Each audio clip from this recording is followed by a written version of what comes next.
Ուրեմն իմ ականջին անդադ հասնում է տարբեր տեղեկություններ, որ տարբեր երկրներում գտնվող տարբեր տիպի մարդիկ իմ անվան տակ, իմ անունից ինչ-որ գործեր են ձեռնարկում տեղի այդ երկրի իշխանությունների հետ, գրում ինչ-որ բաներ են ուզում խոսան այդ երկրի իշխանությունների հետ, իմ անունից ինչ-որ արդեն խոսում են, որ ես պատրաստ եմ այս կամ այլ կուսակցության հետ կոալիցիա կազմել, Ռոբերտ Քոչարյանի հետ կոալիցիա կազմել, չգիտեմ որ մի գրող ուսեր ցավի հետ կոալիցիա կազմել, Վասիլ Ղուկասյանը սա է ուզում, Վասիլ Ղուկասյանը նա է ուզում, նամանավանդ բանում Ռուսաստանում եւ Եվրոպայում։ Ես ուզում եմ այդ մարդկանց շատ կուլտուրական ձևով ասեմ, դեռ կուլտուրական, ագեներս, ես ձեզ լիազորել եմ, ես ձեզ ասել եմ գնացեք այս կամ այն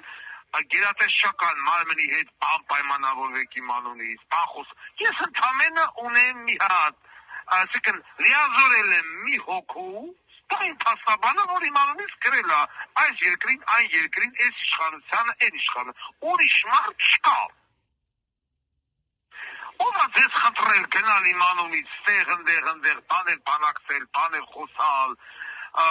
նամանավանդ նախկին ուժային հիմնարկությունում աշխատած մարդիկ։ Չեմ ուզում անվանական անդրադառնալ։ Ես կուլտուրական մարդ եմ։ Ուրեմն կատեգորիկ արգելում եմ որևիցե մեկնոմեկին, նամանավանդ նախկին ուժային համակարգի աշխատողներին գնալ այս կամ այն երկրում, այս կամ այն երկրի ղեկավարության հետ իմ անունից ինչ-որ բան խոսել կամ պայմանավորվել։ Կամ ասել, որ Վասիլ Ղուկասյանը կոալիցիա կկազմի, կմիանա Քոչարյանի հետ կամ Սերժան հետ։